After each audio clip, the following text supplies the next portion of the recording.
வணக்கம். நம்ம உடம்பு தன்னைத்தானே எப்படி சரி செய்துக்குது அப்படிங்கறத பத்தி பாக்குற இந்த சிறப்பு விளக்கப்பதிவுக்கு உங்களை வரவேற்கிறேன்.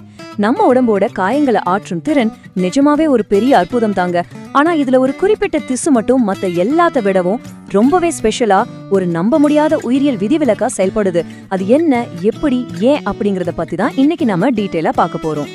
இப்போ உங்ககிட்ட ஒரு கேள்வி. எலும்பு முறிஞ்சிருச்சுன்னா அது நிரந்தரமா டேமேஜ் ஆயிடுமா?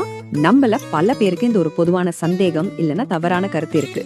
ஒரு வாட்டி எலும்பு உடைஞ்சிட்டா அது எவ்வளவுதான் குணமானாலும் வாழ்நாள் முழுசா அந்த இடம் ஒரு பலவீனமான பகுதியா தான் இருக்கும்னு நம்ம நினைக்கிறோம். அதாவது உடைஞ்ச கண்ணாடி ஒட்டப்பட்டாலும் பழையபடி உறுதியா இருக்காதுன்னு சொல்வாங்கல்ல, அந்த மாதிரி. ஆனா நிஜமாவே அது உண்மையா? அறிவியல் பூர்வமான தரவுகள் என்ன சொல்லுதுன்னு பார்க்கும்போது நீங்க கண்டிப்பா ஆச்சரியப்படுவீங்க. இது புரிஞ்சிக்க நம்ம உடம்பு காயங்களை எப்படி குணப்படுத்துதுன்னு கொஞ்சம் ஒப்பிட்டு பார்ப்போம். பொதுவா சாதாரண திசுக்கள் சேதமடையும் போது உடம்பு அதை சும்மா ஒட்டு போட்டு பழுது பார்க்கும். ஒரு கிழிஞ்ச துணியை தைக்கிற மாதிரி வச்சுக்கோங்களேன். ஆனா எலும்பு என்ன பண்ணும் தெரியுமா? அது ஒட்டு போடாது. அதுக்கு பதிலா ஒரு முழுமையான கட்டமைப்பு மீட்டெடுவா பண்ணும்.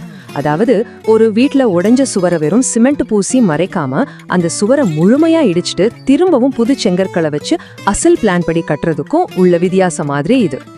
இந்த சாதாரண ஒட்டுப்போடும் முறைக்கு அறிவியல் மொழியில ஃபைப்ரோசிஸ் அப்படின்னு பேரு.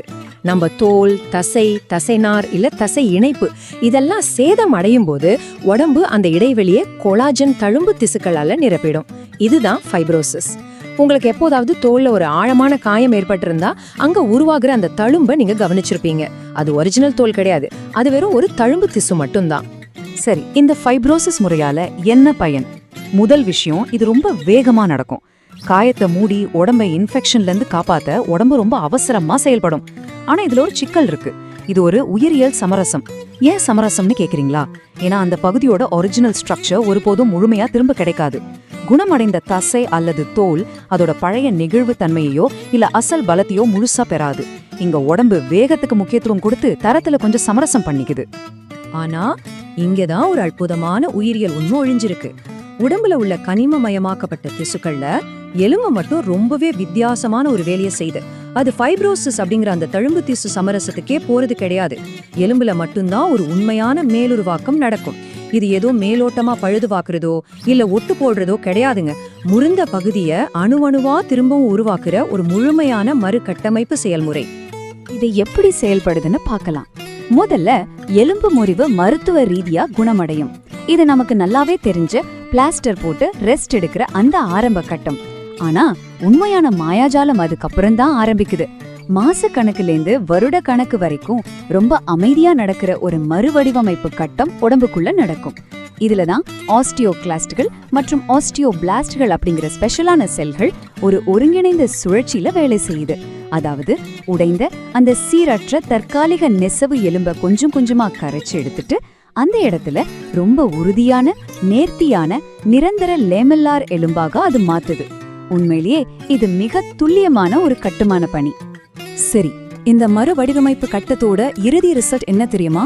முழுமையா குணமடைந்த அந்த எலும்பு எந்திர ரீதியாகவும் சரி, கட்டமைப்பு ரீதியாகவும் சரி ஒருபோதும் காயமடையாத ஒரு ஒரிஜினல் எலும்புக்கு சமமா மாறிடும். எந்த ஒரு தழும்பும் இருக்காது, எந்த ஒரு ஒட்டு வேலையும் இருக்காது.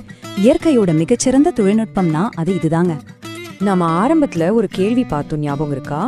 எலும்பு முறிந்த இடம் நிரந்தர பலவீனமா மாறுமா அப்படின்னு. அதுக்கான பதில் இப்போ உங்களுக்கு தெரிஞ்சிருக்கும். போதுமான நேரமும் சரியான உயிரியல் சூழல்களும் கிடைச்சா நல்ல குணமடைந்த ஒரு எலும்பு முறிவு ஒருபோதும் நிரந்தரமான பலவீனமான புள்ளியா இருக்காது. எலும்பு முறிவு ஏற்பட்ட இடத்துல எலும்பு பலவீனமா இருக்கவே இருக்காது. இன்னும் ஆச்சரியமான விஷயம் என்னன்னா, பல சந்தர்ப்பங்கள்ல இந்த மறுவடிவமைப்பு கட்டத்தின் போது அந்த முறிவு ஏற்பட்ட இடம் தற்காலிகமா மற்ற இடங்களை விட அதிக அடர்த்தியாகவும் உறுதியாகவும் கூட இருக்கும். அந்த பழைய கட்டுக்கதைய இந்த அறிவியல் பூர்வமான உண்மை சுக்குநூறா உடைக்குது இல்லையா? எலும்புக்கு இவ்ளோ அற்புதமான மீளுருவாக்க திறன் இருந்தாலும் சில நேரங்கள்ல நம்ம பழக்க வழக்கங்களே அதுக்கு ஒரு தடையா மாறிடுது. குறிப்பா புகைப்பிடித்தல். இது ரத்த ஓட்டத்தை குறைச்சு குணமாக்குறது ரொம்ப தாமதப்படுத்துது.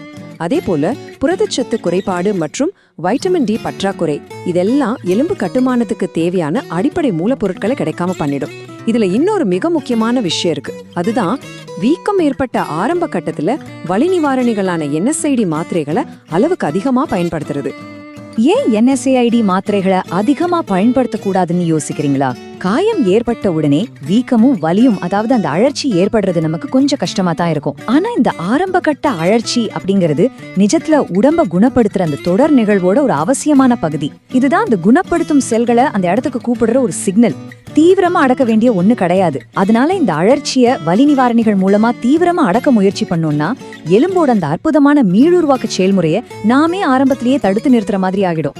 எலும்போட இந்த உண்மையான மீளுருவாக்கம் எவ்வளோ பெரிய அற்புதம் அப்படிங்கறத இப்போ நீங்க ரொம்ப தெளிவா புரிஞ்சிருப்பீங்கன்னு நம்புறேன். சரி, உங்களுக்கான ஒரு சுவாரஸ்யமான கேள்வியோட நான் இதை முடிச்சுக்கிறேன். நம்ம உடம்புல எலும்பு போலவே எந்த தழும்புகளும் இல்லாம தன்னைத்தானே முழுமையா மீளுருவாக்கம் செஞ்சுக்கிற திறன் கொண்ட இன்னொரு திசு அல்லது உறுப்பு எதுன்னு உங்களுக்கு தெரியுமா? உங்க பதில கீழே உள்ள கமெண்ட்ஸ்ல மறக்காம பதிவிடுங்கள். நல்ல நல்ல தகவல்கள் அடுத்தடுத்து வரப்போது. இதை அனைவருக்கும் பகிர்ந்து சப்ஸ்கிரைப் மற்றும் லைக் செய்து வைத்துக் கொள்ளுங்கள். நன்றி, வணக்கம்.